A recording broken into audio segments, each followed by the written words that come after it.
चौथे पर आ जाते हैं, फिर ब्रेक लेंगे। फॉरगिवनेस। बहुत लोग कहते हैं सर मैंने उसे फॉरगिव कर दिया। कॉन्शियसली कोई वर्ड नहीं होता, अनकॉन्शियस के पैटर्न को कॉन्शियस से कैसे कर रहे हो तुम? क्या किया आपने? सर बस मैं बोल दिया था एक बार, I forgive you, I forgive you, I forgive you, I forgive you. तो फिर आपका बीपी क्यों नहीं ठीक कर लेते? 220 चला गया है, वो क्यों नहीं बोल देते? इट इज 120/20, 120/80 बोल दो ना। बिकॉज ये अनकॉन्शियस में पड़ा हुआ है, फिर अनकॉन्शियस को एक्सेस करना होगा। चलिए मैं एक तरीका बताता हूं, नोट्स बना लेना। लिखिएगा ए एंड बी, अब दो ऐसे लिखेंगे। मैं ये ए एक्सपीरियंस है, ये बी है।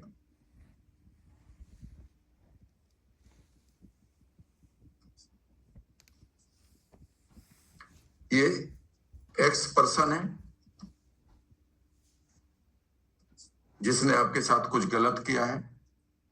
कई बार वो पेरेंट्स में हो जाते हैं, कई बार वो टीचर्स हो जाते हैं, कई बार वो कोई और भी हो जाता है, पार्टनर हो जाते हैं, जिसको आपको फॉरगिव करना है, क्योंकि इसके प्रति आपके लिए रिवेंज आया हुआ है, जो आपको ऑटो इम्यून देगा या एलर्जी देगा। Revenge is very very bad emotion अगर आपके पास है तो।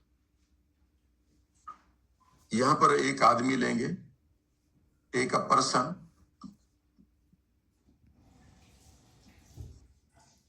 who committed a mistake, जिसने मिस्टेक की थी, but you have forgiven him or her। ऐसे बहुत सारे लोग हैं जिन्होंने आपके साथ छोटी मोटी गलती की है, पर आपने उन्हें माफ कर दिया। एक ऐसा पर्सन है जिसको आपने माफ नहीं किया।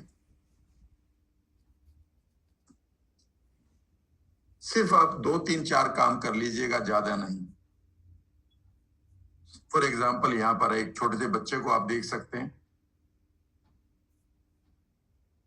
ठीक है ना, जिससे कोई छोटी सी गलती आपके ऊपर होगी, उसने आपके ऊपर पानी फेंक दिया, आपने कुछ कहा उसको नहीं, हंसकर चल पड़े थे, आपने उसको माफ कर दिया। लेकिन इससे माफ नहीं किया क्योंकि इसकी बड़ी गलती थी। ये बड़ी और छोटी को आपके सबकॉन्शियस को आपने बताया है, सबकॉन्शियस को नहीं पता। तो इस आदमी को क्या करना है? इस आदमी की इमेज को वहां लाना है जहां पर उस आदमी की इमेज है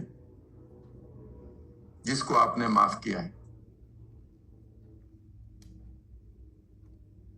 अगर आपने इस आदमी को यहां ले आए, बी को अगर ए की जगह ले आए, तो याद रखिएगा इस पर्सन के प्रति भी आपका इंटरनल वर्ल्ड में नुकसान हो जाएगा। ये नहीं करना। हमें ए को बदलना है, ए के लिए हमें वो फीलिंग क्रिएट करनी है जो फॉरगिवनेस की है, और वो हमारे पास बी वाला आदमी है। तो अब आप इसे धीरे से कुछ नहीं करेंगे, एक मिनट में मैं आप कंप्लीट करूंगा और बहुत गहराई तक मैं लेकर जाऊंगा। एक मिनट में करूंगा। टॉपिक लिखेंगे हाउ टू फॉरगिव समवन, कैसे किसी को फॉरगिव करें, ताकि आपको सीक्वेंस याद रहे। वैसे ये वीडियो आपके पास 24 आवर्स के लिए रहेगी ही, फिर भी आप लिख लें और पेन पेपर एक तरफ रख दें।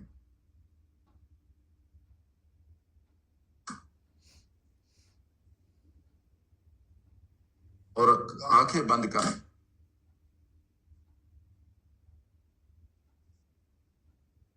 अब दोनों लोगों को अलग अलग ना देखें, एक साथ देखें। इमेजिन करिए कि इस समय मेंटल स्क्रीन पर आप स्प्लिट टीवी की तरह दो लोगों को देख रहे हैं, एक जिसको आपने माफ कर दिया, एक जिसको आपने जिस पे गुस्सा आज भी है। इमेजिन करिए कि जहां पर जिस पर गुस्सा है उसे उस इमेज को सरकाते हुए, पुल करते हुए, पुश करते हुए, धकेलते हुए, ड्रैग करते हुए, कुछ भी करिए, उस पिक्चर को आप वहां पर ला रहे हो जहां पर वह आदमी है जिसको आपने माफ कर दिया, जिसको आप प्यार का जिसके प्रति आपकी कोई दुर्भावना नहीं है। प्यार है वो नहीं है, छोड़ो उसको। प्यार है तो भी चलेगा, लेकिन आपकी दुर्भावना नहीं है। वो छोटा सा बच्चा हो सकता है, वो कोई ऐसा आदमी हो सकता है जो अनजाने में कोई गलती कर गया पर आपने माफ करा, कोई बात नहीं। छोटा सा बच्चा हो सकता है जो कई बार आपको हिट करता है अपने हाथों पैरों से, कोई गलती कर देता है। और अगर उस प्रति, उस आदमी के प्रति आपको प्यार जगाना है तो अपने परिवार के उस आदमी को जरूर देख लो जिससे आप प्यार भी करते हो, फिर उससे प्यार भी हो जाएगा। यानी कि आपकी दुर्भावना ही खत्म नहीं होगी, बल्कि आप उसको इंटरनल वर्ल्ड में कंपैशन भी दे दोगे, जो जरूरी भी है, इसमें कोई गलत बात नहीं। और उस पिक्चर को, उस इमेज को सरकाते हुए वहां पर ले आओ 5-7 बार, बार बार सरका के उसे वहां पर लाओ, फेविकोल से चिपकाओ उसको, वहीं पर स्टिक करो। उसकी इमेज अगर डरावनी सी आ रही है, उसे उसको थोड़ा सा मेल्ट डाउन करो। बड़ी आ रही है तो उतनी ही करो जितनी सी की है।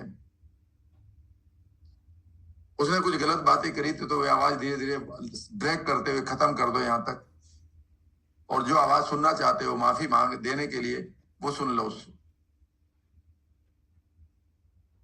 करते रहो, अगले 40 सेकंड तक करना है और बाकी बाद में करना है, क्योंकि अभी मुझे बहुत कुछ करना है आपके लिए।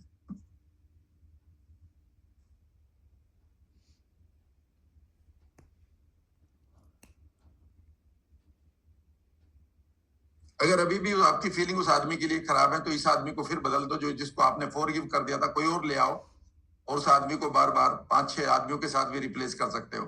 कि इस बार मैंने एक बच्चे को देखा था, इस बार मैंने एक किसी बैगर को भी देख लिया है।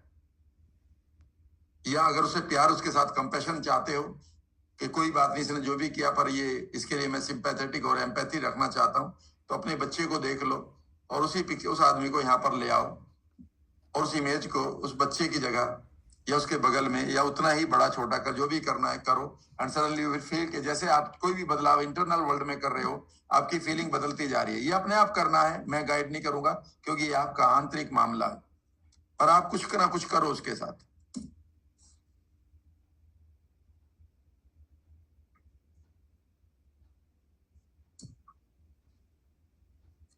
इस तरह से हमें इसको ठीक करना है। अब आप आंखें खोलिए, अब हम दूसरा केस लेंगे।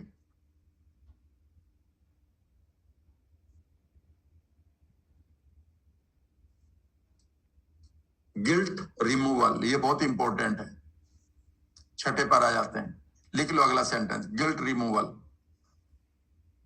कई बार हमें बहुत गिल्ट रहती है, मेरे से ये हो गया, राम सर मैंने ये गलती कर दी बचपन में, मेरे से ये हो गया, मेरे से ये हो गया। अरे भाई, तुम्हें आज पता चला है कि तुमसे ये हुआ तो ये गलत था। उस फ्रेम में दोबारा चले जाओ, वही सिचुएशन हो जाए, वही आपकी जानकारी हो, वही समाज हो, वही सिचुएशन आ जाए, वही आपकी जरूरतें हो, आप फिर वही करोगे। जब आप वही करोगे तो गलती कहाँ हुई है? ये तो आप जब बड़े हो जाते हैं तब देखते हैं पास को, वो मेरे से गलती हुई थी। लेकिन अगर आप दोबारा वही जिएंगे तो वही होगा, गलती नहीं है। ये समाज ने आपको गड़बड़ कर रखी है। आपको कोई गिल्ट नहीं, जो उस समय आपने किया है वही आपके पास चॉइस थी, उतनी आपके पास नॉलेज थी। इस समय मैं एनएलपी पढ़ा रहा हूं, मैं प्रॉपर्टी डीलर भी तो बन सकता हूं, पर मैं ये मानता हूं कि बस यही मेरी बेस्ट चॉइस है। ठीक है ना? तो जो भी आपने उस समय किया है वो आपकी बेस्ट चॉइस थी उस समय की, सिचुएशन को देखते हुए, सभी पैरामीटर्स को देखते हुए। और अगर वो जो की त्यों दोबारा दी जाए, वही आपकी जानकारी हो, वही उतनी आपकी अकल हो, विजडम हो, वही आपकी जरूरतें हो, वही आपके पास सारी चीजें हो, तो फिर आप वही करोगे। लेकिन जैसे आप इवॉल्व होते तो पास्ट को देखकर कहते हो ये मेरे से गिल्ट हो गई, और उस गिल्ट को लेकर फिर आप एक अपराध बोध में जीते हैं। और ये बोध, अपराध का बोध जो है, आपके इंटरनल वर्ल्ड को एक अपराधी की तरह आपको ट्रीट करता है, और आपके अंदर जो प्रोसिक्यूटर बैठा है, जो जेलर बैठा है, वो आपको मारना शुरू कर देता है, आपकी वर्थ को मारता है, आपकी लायक होने की फीलिंग को मार देता है, जबकि इसमें कोई गलती आपकी नहीं थी। मैंने बचपन में चोरी अगर की है, बिल्कुल, अगर उस सिचुएशन को दोबारा क्रिएट किया जाए तो हो सके मैं फिर वही करूं। बड़ा होके ही तो मुझे अकल आई ना, उस समय तो उतनी तो अकल थी ना, तो फिर मेरी गलती कहां है इसमें, जब मेरे पास चॉइस ही यही है।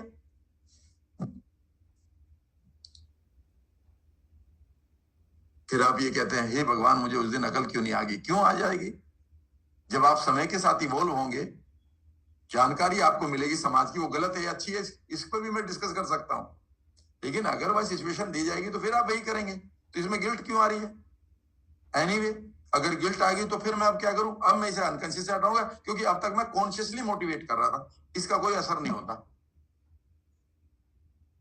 अच्छा लगता है कॉन्शियस मोटिवेशन, लेकिन रियल बदलाव करूंगा अब। लिखो, ए और बी पर आते हैं फिर। और अब आप कहेंगे ऐसे तो सर इतनी लड़कियों को हम, इतने बच्चों को हम बचा सकते हैं। बिल्कुल बचा सकते हैं, क्यों नहीं बचाएंगे? लिखो, ए इवेंट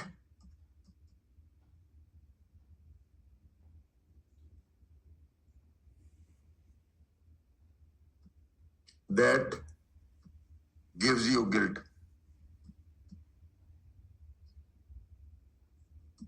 मैंने ये नहीं पूछा क्या हुआ था, बढ़िया बात एनएलपी की है, बस उसकी इमेज तुम्हें मालूम है। और ये रही वो दो, B event where you did some mistake, committed होना चाहिए, वर्ड लिख लेना, कोई बात नहीं, did mistake but have no guilt.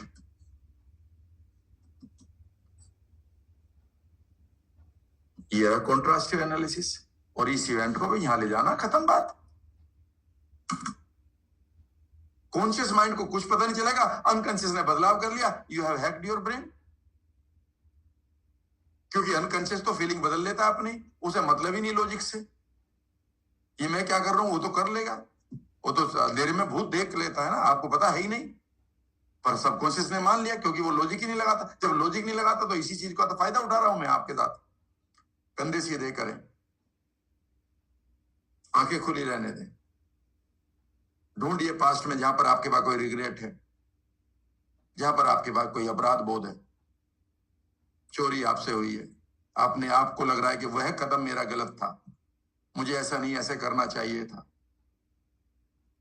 उस इवेंट को याद करिए, भूल जाइए। अब दूसरी इवेंट याद करिए, मेंटल स्क्रीन पर लाइए दूसरी इवेंट को, या दोनों को एक साथ लाएंगे। एक ऐसी इवेंट लाइए जिसमें आपने गलती करी, बहुत गलती करी, मुझे मालूम है आपने बगल वाले को कई बार आपने कोनी मारी, जब वो पढ़ रहा था वो कह रहा था यार मुझे पढ़ने देना, क्लास में मारी ना कोनी आपने। कई बार आपने चौक मारा किसी को उठा के, कोई गिल्ट है? नहीं। किसी का बेवकूफ बना, गिल्ट है? नहीं। होली पर किसी को आपने कलर भी गलत वाला लगा, कोई गिल्ट नहीं। कई बार आपने मजाक मजाक में किसी का बेवकूफ बनाया, झूठ बोला, कोई गिल्ट है? नहीं। बचपन में आपके भाई बहन ने खाना मांगा था, पानी मांगा था, आपने मना कर दिया था, कोई गिल्ट है? नहीं।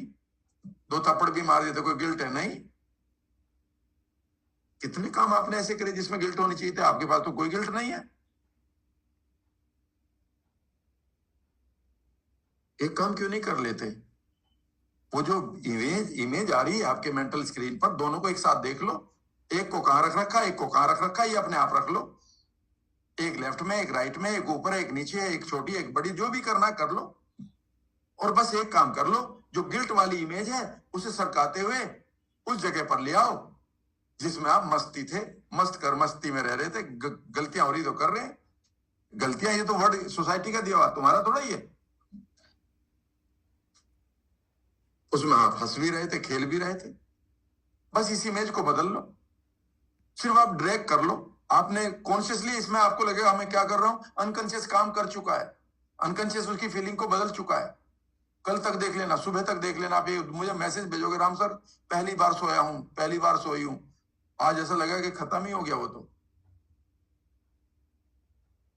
तो आपने, कई लोगों ने लिखा था ना कि जी पास्ट की कुछ मेमोरी अभी भी गिल्ट में पड़ी, मुझे मालूम था, मुझे पता है, पर मैं आपको कह रहा था वेट कर लो, वेट करो, वेट करो, वेट करो, जल्दबाजी ना करो, हटाओ, लाते रहो जितनी भी आपके पास बेकार की इमेजेस हैं पास्ट के, जिसमें आपको अपराध बोध है, बेकार के, जिसमें आप दुखी हो रहे हैं, लाओ इनको इधर, गिल्ट वाली, सिर्फ फिक्स करते रहो, 15-20 बार फिक्स कर लो लाके फेविकोल से, चिपका दो, उसे उतनी छोटी कर दो, उसी तरह से उसमें हंसो, उस काम को करते हुए भी जो वहां कर रहे थे, उसी तरह से आप मस्ती के साथ जो भी किया था, पिक्चर को सिर्फ लोकेशन ही बदल दो आप, साइज बदल दो थोड़ा सा, उतना ही कर दो, उसी तरह से बिहेव कर लो जिसमें इसमें हंस रहे थे उसमें भी हंस लो एक बार, एक बार और करो, एक बार और करो, एक बार और करो, एक बार और करो, जल्दी थोड़ा जल्दी जल्दी कर लो, 25-30 बार कर लो, अभी नींद आ जाएगी आपको, क्योंकि अनकॉन्शियस तो कोई लॉजिक जानता ही नहीं, उसे मतलब ही नहीं कि क्या अच्छा क्या बुरा।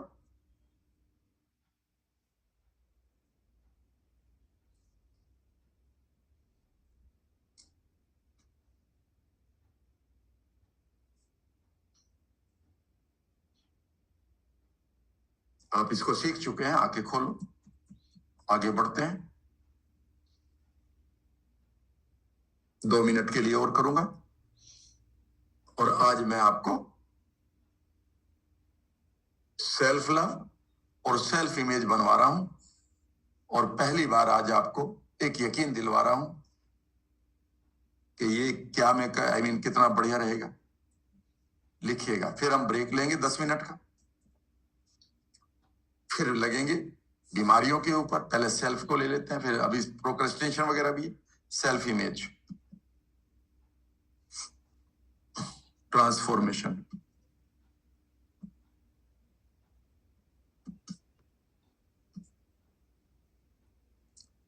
पहले इसमें भी 2 हैं, एक सेल्फ लव और एक money self image for big success. Money और सक्सेस सेल्फ इमेज लिख सकते हैं इसको, self image for big success. और पहले मैं इसे कर रहा हूं, फिर ब्रेक लेता हूं, कंधे सीधे करिएगा।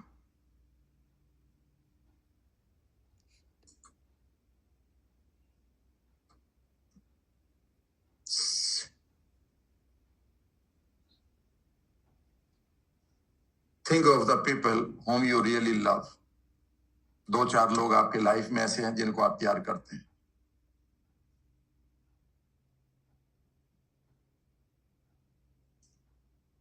आंखें खोलिए, लुक अराउंड। उन्हें बोलिए अभी मनी के लिए कर रहा था मैं, मनी के लिए, पहला काम है मनी के लिए। थिंक ऑफ द पीपल, उन लोगों को सोचिए जिनको आप ये मानते हैं ये रिच हैं, वेल्दी हैं, धनवान हैं। उनको आप जानते हो आपके देश के हैं, दुनिया के हैं, शहर के भी हो सकते हैं। उनके सामने इमेज लाइए, वो 1 भी हो सकता है, वो 10 भी हो सकते हैं।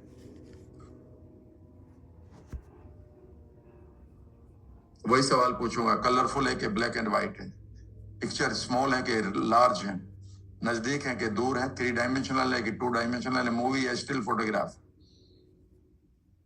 नजदीक और फार,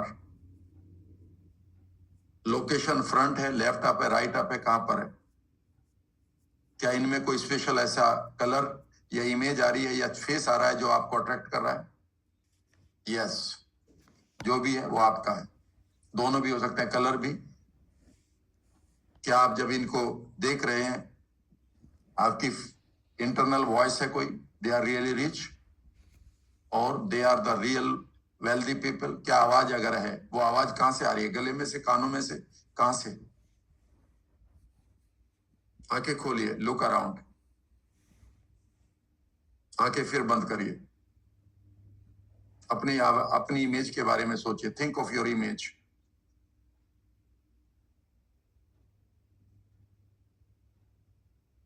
कलरफुल और ब्लैक एंड व्हाइट, छोटी या बड़ी, location front, left up, right up, कहां पर दिखाई दे रही है, मूविंग और स्टिल, लार्ज और स्मॉल। इस पिक्चर में क्या ऐसा कोई कलर या एक कोई पर्टिकुलर इमेज है जो आपको अट्रैक्ट कर रही है? आंखें बंद रखिएगा, इन दोनों पहले वाली इमेजेस को लाइए, जो पहली वाली रिच लोगों की इमेज थी अपनी लाइए। Is there any difference? आंखें खोले, बंद रखिएगा। Is there any difference? ढूंढिएगा, व्हाट इज द डिफरेंस पहली इमेज में और मेरी इमेज में, क्या डिफरेंस है? पहली इमेजेस बड़ी है, मेरी छोटी है, मेरी बगल बराबर है? ये नजदीक है, ये दूर है, ये 3D है या 2D है, जो भी है।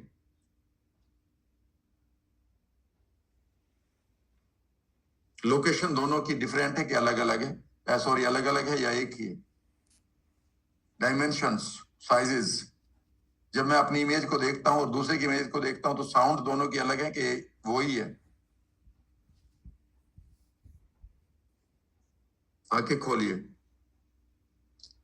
कितने लोगों को लगा है कि थोड़ा कोई ना कोई फर्क तो जरूर है। अगला सेंटेंस सुनिएगा। इसका अगला सेंटेंस सुनिएगा। लोअर योर हैंड, आप लो कर लें। अगला सेंटेंस सुनिएगा जो बहुत मैजिकल है। पॉजिटिव लीजिएगा इस सेंटेंस को। अगर इन दोनों इमेजेस में फर्क आ रहा है परसेप्शन में, इसका मतलब यह है कि आप अपने सबकॉन्शियस के अंदर ही उस जगह पर प्लेस्ड नहीं है जहां पर रिच लोगों की प्लेसमेंट है। और इसमें आपकी जिम्मेदारी नहीं है, ये जिम्मेदारी समाज की, टीचर्स की, पेरेंट्स की और आपके रिश्तेदारों की। मेरी नहीं है, मैं तो इसे ठीक कर रहा हूं आज। याद रखिएगा, आप अपने ही सबकॉन्शियस में उस जगह से हटा लिए गए हैं आपकी सोसाइटी के द्वारा कि आप इंटरनल वर्ल्ड में भी अपनी इमेज को वहां नहीं रख पा रहे हैं, जबकि वो सिर्फ एक इमेजिनेशन और एक छोटा सा काम था जहां पर रिच लोग हैं। इसीलिए रिचनेस के लिए और रिच लोगों के लिए आपके लिए भाव खत्म हो चुके हैं, और आप रिच लोगों के लिए जो भाव होने चाहिए उनका अभाव है आपके पास। We dislike them, we fear them, we scare them. आंखें बंद करो, धीरे से आंखें बंद करो और इमेजिन करो कि वो लोग अब फिर वही रिच लोग आपके सामने आ गए हैं। आपके हाथ में एक रिमोट कंट्रोल है, उनके बीच में थोड़ी सी जगह क्रिएट करो और अपनी इमेज को यहाँ फिक्स करो, उसी बढ़िया ड्रेस के साथ, उसी चमक के साथ, उसी म्यूजिक के साथ। बैकग्राउंड एक रहेगी। धीरे धीरे इमेजिन करो, आप फोटोशॉप मानो लगाते हुए पूरी तरह से मिक्स करो इस आदमी को जो आपकी इमेज है, अपने आप को इन लोगों के बीच में। हिलेंगे नहीं इस समय। आप अपनी पूरी की पूरी सांसों को पूरी नॉर्मल कर लो। Belong to that place. Imagine करिए कि वो टाटा अंबानी उसी तरह से आपके कंधे पर हाथ रखे हुए जैसे वो आपस में बात कर रहे थे। Become their partner.